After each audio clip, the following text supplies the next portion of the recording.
প্রিয় দর্শক, আজকে কথা বলবো পৌষ মাসের বৃহস্পতিবারের লক্ষ্মী পূজার নিয়ম এবং তার সাথে জেনে নেব লক্ষ্মী পূজার ব্রতকথা ও পাঁচালী।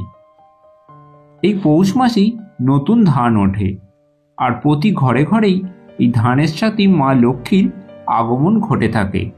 তাই এই পৌষ মাসের বৃহস্পতিবারের লক্ষ্মী পূজাতে বিশেষ কিছু নিয়ম পালন করলে মা লক্ষ্মীর কৃপা পাওয়া যায় এবং পরিবারের আর্থিক সমস্যাও কেটে যায়। এই মাসে বৃহস্পতিবারে সকালে স্নান করে শুদ্ধ বস্ত্র পরিধান করে ব্রত পালন করে মা লক্ষ্মীর পূজা করুন। পূজার সময় মায়ের একটি ঘট প্রতিস্থাপন করুন। ঘটের মধ্যে গঙ্গাজল, হরিতকি, একটি কড়ি ও একটি হলুদ, সাথে একটি সুপারিও রাখুন। এরপর ঘটের গায়ে সিঁদুর দিয়ে একটি স্বস্তিক চিহ্ন এঁকে নিন ও ঘটের উপরে একটি আম্রপল্লব সাথে একটি হরিতকি রাখুন। আমের পাতাতে অবশ্যই সিঁদুরের ফোঁটা দেবেন। এরপর শীতের যে নতুন ফল তাই দিয়ে মাকে পূজা দিন। নতুন গুড় বা গুড়ের তৈরি কোনো মিষ্টি অবশ্যই ফলের সাথে রাখবেন, সাথে তিলে খাজাও দিতে ভুলবেন না। এবং এই লক্ষ্মী পুজোতে যে আতপ চাল ব্যবহার করবেন তা যেন অবশ্যই নতুন ধানের হয়ে থাকে। এরপর অন্যান্য লক্ষ্মী পূজার মতোই ধূপ ধুনা জ্বালিয়ে মায়ের পূজা অর্চনা করুন এবং অবশ্যই ওম শ্রীং লক্ষ্মীদ্রব্যই নমঃ এই মন্ত্রটি 108 বার জপ করুন। দেখবেন আপনার মনস্কামনা পূর্ণ হবে।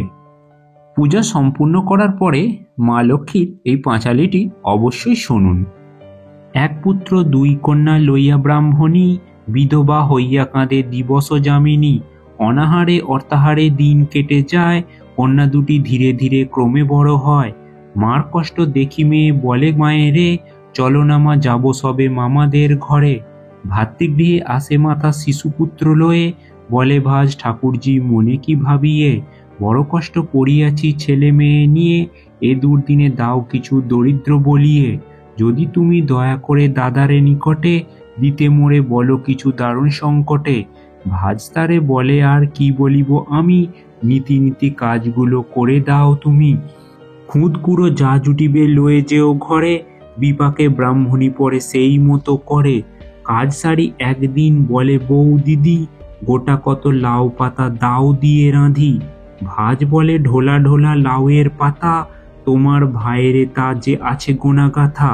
তুলিয়া মাথায় যদি দাও পাকা চুল, লাউ পাতা দিব আর গোটা কত ফুল। ননদ বললে বউ আজ লক্ষ্মীবার, নিষেধ তুলিতে চুল শাস্ত্রের বিচার। কাল আসি চুল তুলে দিয়ে যাব ভাই, লাউ পাতা দূরে যাক কিছু দিল নাই। বলে নিজ ভালো চাও ভাই নাহি চাও, আজ তবে শুধু হাতে ঘরে ফিরে যাও।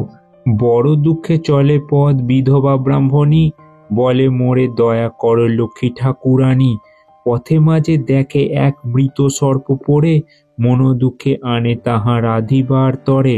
সর্প নিয়ে গৃহে ফেরে রন্ধন করিল, ছেলে মেয়ে আসি সেথা মায়েরে ঘিরিল। বলে মাগো পেটে জলে রহিবারে নারী, যা রেঁধেছ দাও খেতে নতুবা যে মরি। শুনি বিধবার তবে মনোকষ্ট হয়, বিরলে ঢাকিয়া মুখ ক্রন্দন করায়। বিধবা বললে মাগো মোর কি করিলে, আত্মঘাতী পুত্রঘাতী পাপে মজাইলে। এত শুনি বৈকুণ্ঠতে লক্ষ্মী ঠাকুরানী, কাতরা দেখিয়া ভক্তে চাহেন তখনই।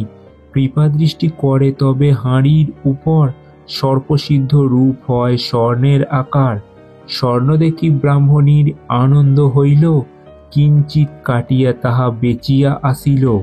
তাহা হইতে বহু অর্থ সেই ক্ষণে পায়, তরা খাদ্য কিনে দেয় পুত্র ও কন্যায়। লক্ষ্মী পূজা করে তবে ডাকিয়া পড়শি, সোনা হতে দূর হয় যত দুঃখ রাশি।